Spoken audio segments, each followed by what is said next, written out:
Hi, I'm Donna Massaro from LocalPutnam.com, and I'm here at Putnam Valley Elementary School with Jonathan Kruk. He was named Best Storyteller of Hudson Valley by the Hudson Valley Magazine. How did that feel? Oh, it was great. I didn't even know that they were going to select me. They just sent a little, they made a call, and I was thrilled. I went to the celebration up in Poughkeepsie and sampled this valley's wide variety of foods and found out about all kinds of other businesses that, were proud to be selected best in the valley. And, I worked hard. I've been doing this for 20 years, and I love the Hudson Valley. I do a lot of stories about the valley, from the legend of Sleepy Hollow to local lore. So, I took it. She puts in front of George a bowl of steaming green goo. Yeah, George wanted to go, "Ew, yucky blackers, what is this gunk?" But Martha, he knew, was very sensitive. Her feelings got hurt easily, so he says, "Martha, what is this?" "George, it's split pea soup. Try it, you'll like it." "Oh, all right."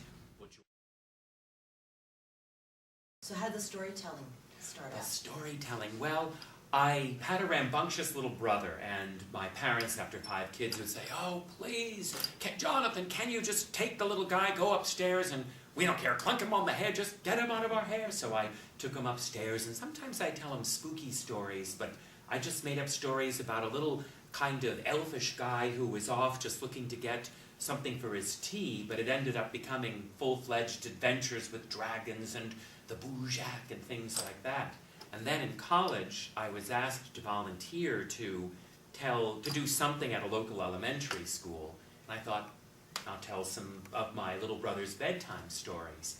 And I found that the kids were like baby birds wanting to hear stories, and it clicked, and I thought, I'm going to pursue this. Now, it took me 9 years to become a full-time storyteller, but... And these are all off the top of your head? Well, not exactly. The stories all have my own imagination, my own, signature expressions and all in it, and development. But many of them I read and then turn into stories that can be told, like I do Aesop's fables, or stories from Grimm, or stories from around here. Mm-hmm. Yeah, I heard that you're doing stories of... Yeah, the story about Bull Hill in Cold Spring. Yeah. Coming out now with Once Upon the Hudson, songs and stories about the Hudson River for kids and older kids and adults. Do you sing as well? I do a little bit, Okay. but on Once Upon the Hudson I have Rich Balla, who's a renowned folk singer who does the singing, and I kind of sing along in the background on the Erie Canal and 50 Sail on Newburgh Bay and things like that. Yeah. So what is it like to hear yourself on the CD? Well, I always think I'm sounding a little bit, singing too loud or too operatically or something, and Rich says, folk tradition.